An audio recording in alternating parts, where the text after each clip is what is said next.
There is a spiritual teacher that is not to be ignored or overlooked, but should be paid close attention to. This person that I'm speaking about is Neville Goddard. Neville Goddard shared so much with everyone, practically bared his soul and his beliefs and his views and his understandings and all of his techniques with the whole world. It took me a while to come to Neville Goddard. It reminds me of a lecture I heard by him where he said he was late to meeting Abdullah. And I kind of felt the same way because when I was in the seeking phase of my second spiritual awakening, I realized there were so many teachers, and I was trying to eat up everything that they were, serving. And I would hear the name and then I would bypass it as if it were nonsense. And to me at that time, it probably was nonsense. I was listening to people like Stuart Wilde. I was listening to people like Reverend Ike. I couldn't get enough of Reverend Ike. And you guys want to learn manifestation techniques and you want to learn about the Bible and you want to learn about spiritual growth and maturity.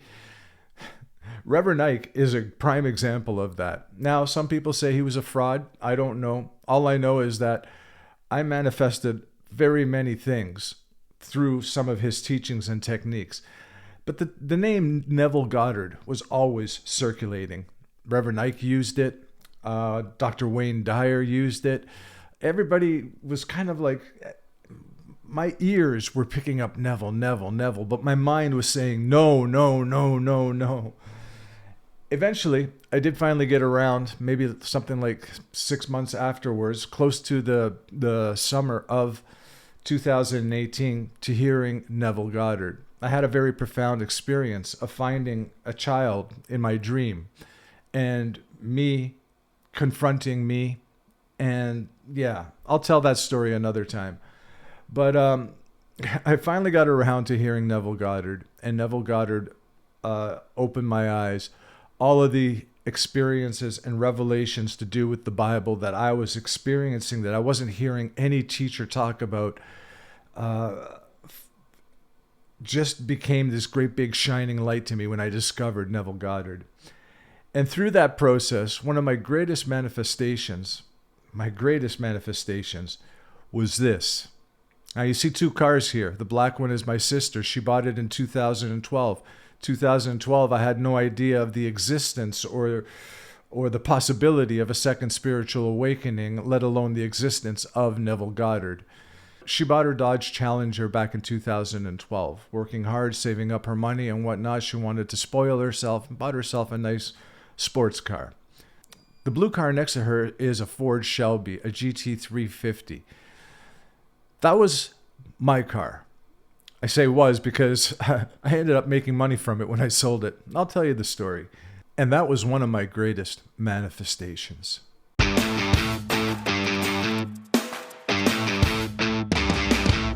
Hey everybody, welcome to Tea Talk. This is Nick. Thanks for joining me. Yeah, I'm gonna share another manifestation story.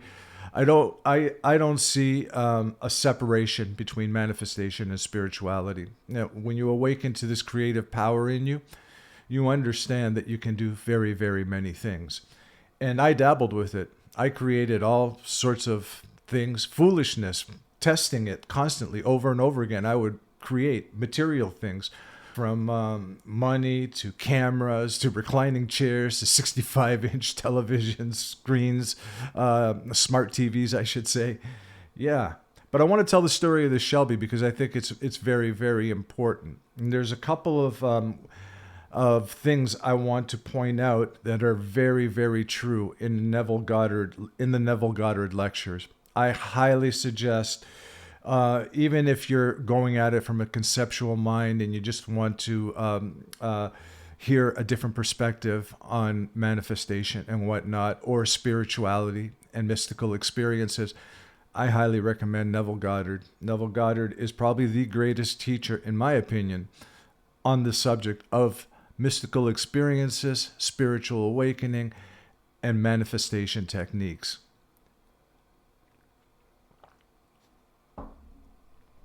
One of the foolish and materialistic things that I created was this reclining chair here, along with this digital camera here. At one point in my life, photography and videography were very important to me. I used to go out on nature trail walks with my dogs, and I wanted to capture them on film and on camera and whatnot.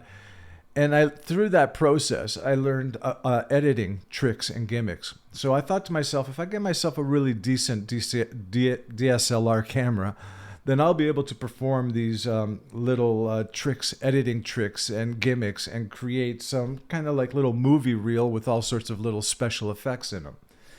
So I ended up manifesting this DSLR camera, used it for a couple of weeks, but I was so fascinated by how quickly and how accurate my manifestation was that I never paid it any more attention. I started falling in love with creating things, and I was testing this power, this energy. I was testing it constantly. Like I said, from like foolish things, guitars that I didn't even need, before it dawned on me on how to actually use the manifestation power to actually benefit me and get the things that I want. But I was constantly testing it. You hear the stories about feathers and parking spots and cups of coffee and whatnot. I was manifesting that just for a joke, and I didn't realize while I was doing this as a joke, I was exercising, and I was building my strength towards greater manifestations in my life. After I manifested the DSLR camera, I manifested this reclining chair, because I started to think of myself as being able to have the luxuries that I want. And one of these luxuries was this chair back in 2018 that had the armrest lifted up, and I had a place for all my snacks, my treats, my remotes, and everything sitting in front of the TV. The side of the reclining chair had two buttons. You press one and the cup holders lit up. You press the other button and there was blue and light, white and yellow and red lights that lit up, And then there was a USB port there. And when I looked at it at the store, I just thought, yeah, this is me. This is what I want. This is the luxury that I've been looking for. It was $1,800 at the time. And what I did was I bought it on a finance or a rent-to-own type of option. And within 2 weeks of doing that, the $1,800 came into my life. And I went and I paid off the reclining chair.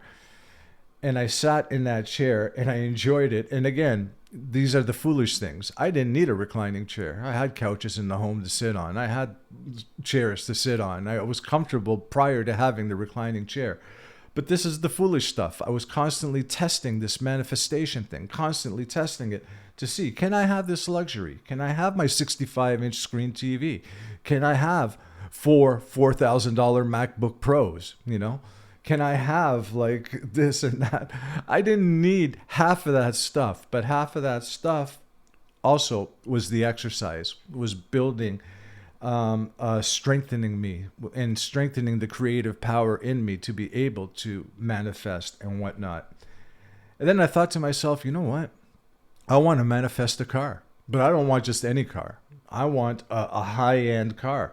I want a car that people will look at me when I'm driving it. People will compliment me when I'm driving it. Women will appreciate me when I'm driving it. And yet when I got this car, not a single woman understood what the car was, but I got everything from teenage boys to older men my age in their mid to late 50s complimenting me and talking to me about the car and asking me about the drive and all of that stuff. So the woman aspect of that, trying to impress women with the car, went out the window.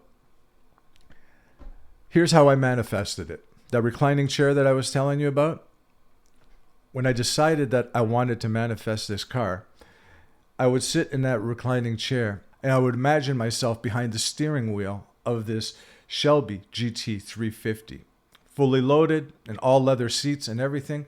My reclining chair was leather. I imagined myself in that reclining chair, and I imagined that I was behind the steering wheel of this wonderful, fantastic car.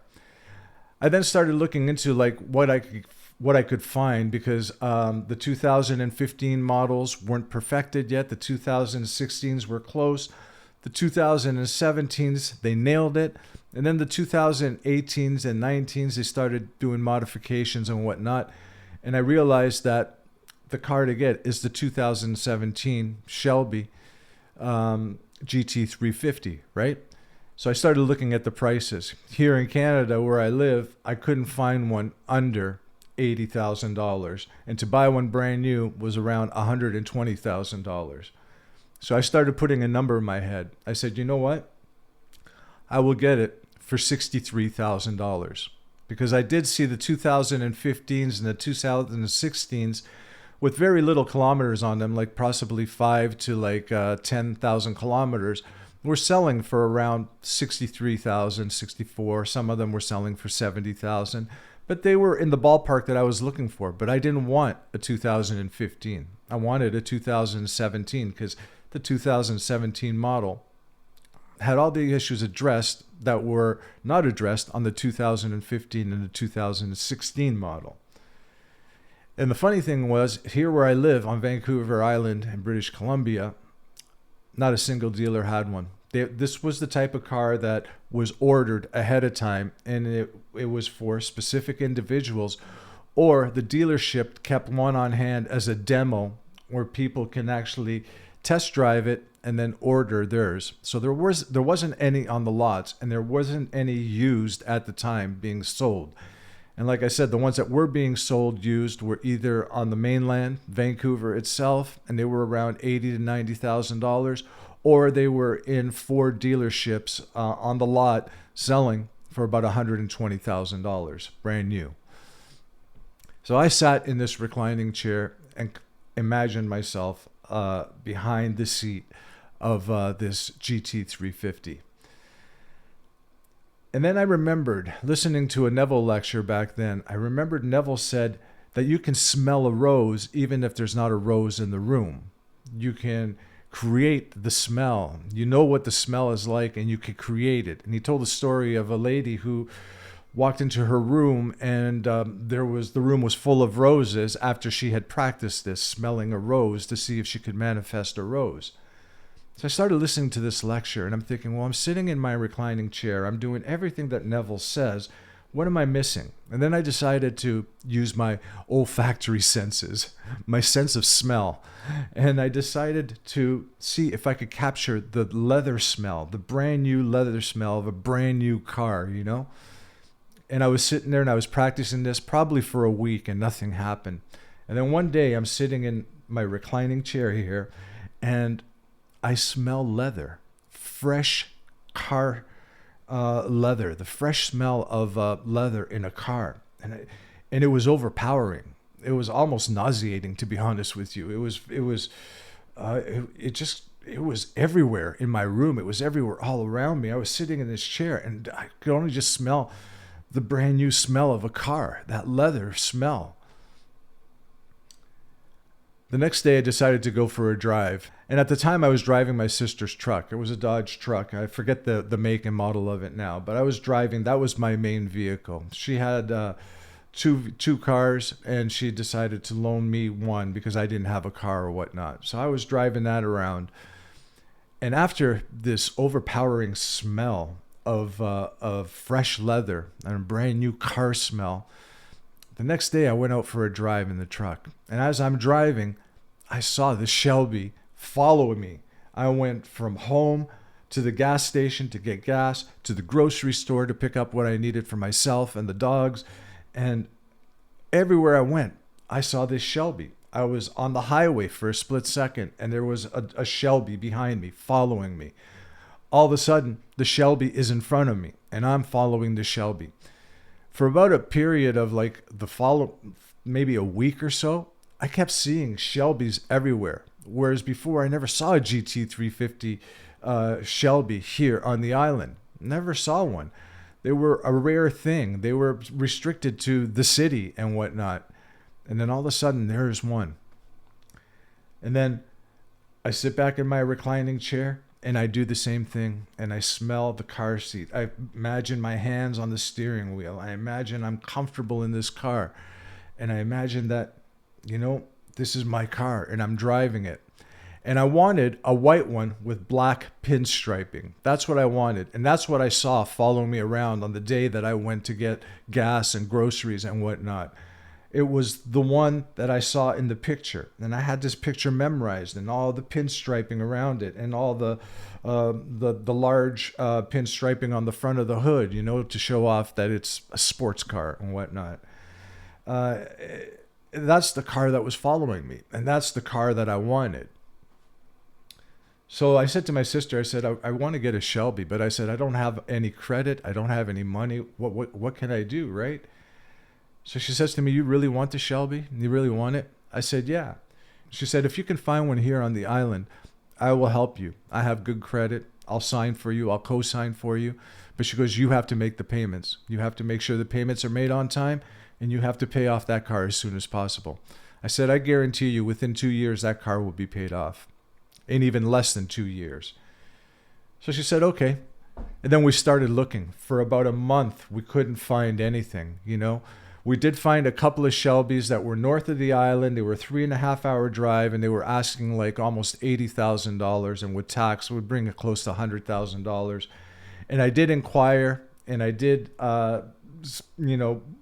put out there with these dealerships, because I know they have contacts with other dealerships, and they come across cars. I did say, you know what, if you do find one in this price range, around $60,000 to $63,000, let me know. And they laughed at me. And they said, you're not going to find one. It's still a brand new car. You know what I mean? They're still going for, even the used ones with 10,000 kilometers. They're still selling for, $100,000. You're not going to find one for $60,000. But I was persistent. My sister was persistent. And I started telling her about, if two people ask, believing they have received, from the New Testament, then we should be able to manifest this Shelby, no problem. So we did this. She's not there spiritually yet, but, she humored me and she did this, and she believed that we had found the car and we had found it at the price that we wanted. So a little while goes by and nothing happens. And I said, you know what? I'm not going to get the Shelby anymore. It's pointless. It's, they're not here where we live. Where we live is a little remote and it's out of the way. It's not the big city. We're not going to get one here. So I may just focus on something else, maybe get something different. It'd be fun to manifest a Shelby, I said to her. But you know what? Maybe it's just, not time. There's not enough of them circulating around. And they only appeal right now to an elite class, people who actually do have the money to purchase a $120,000 car. She says, well, you know what? Let's just keep at it, see what happens. You never know, right? She goes, there was one up in Courtenay. There was one up in Campbell River. You know what I mean? Who knows? We may get one here in Victoria. You never know, right? And I said, okay, no problem. The night that she said that, I ended up going to sleep. I didn't have a dream or anything like that. But the next day, I woke up and I had this, I had this feeling. It was really strong. And I went to Craigslist here on the island, and I decided to see if there were any Shelbys available. But I had this strong feeling like something was happening. Something was coming to me.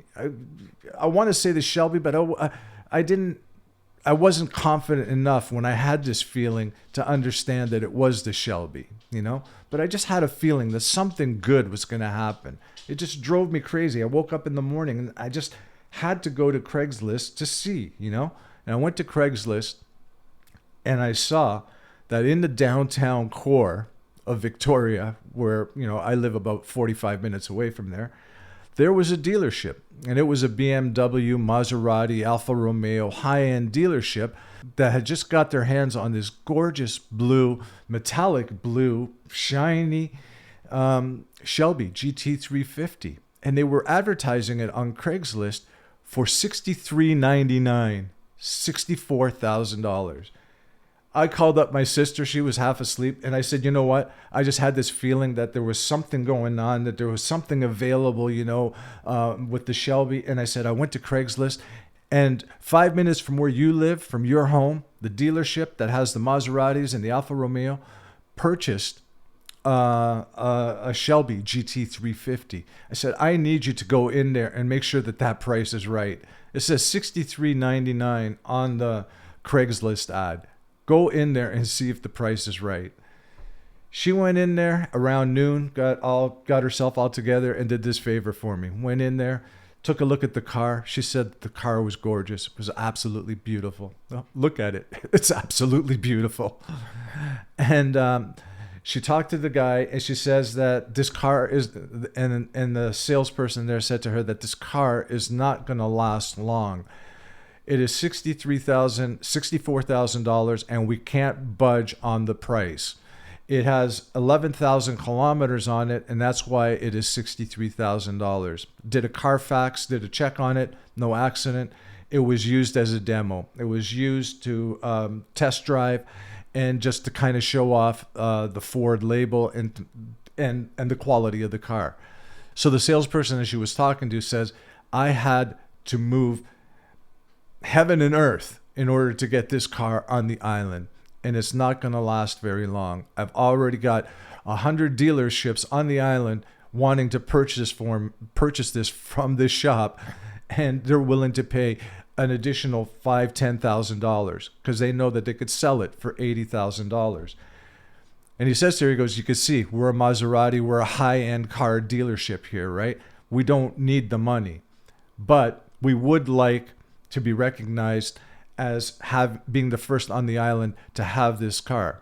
And we would like to be the ones that sell it. We don't want to give it to a Ford dealership or any other dealership to sell. She put down a $1,000 deposit on it only to get me down there to see it because he was determined to sell it immediately. And he knew he would sell it at that price immediately.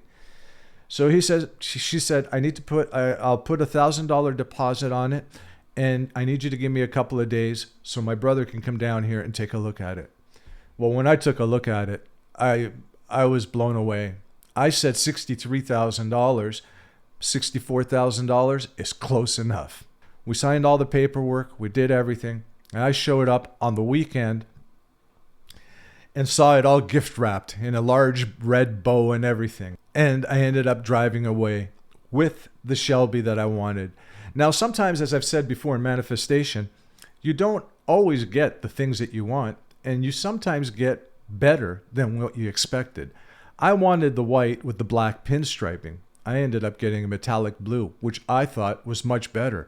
With the removal of all the pinstriping on it and just having it as a base color, a blue metallic color, it separated itself from all the other Shelbys that would be circulating around.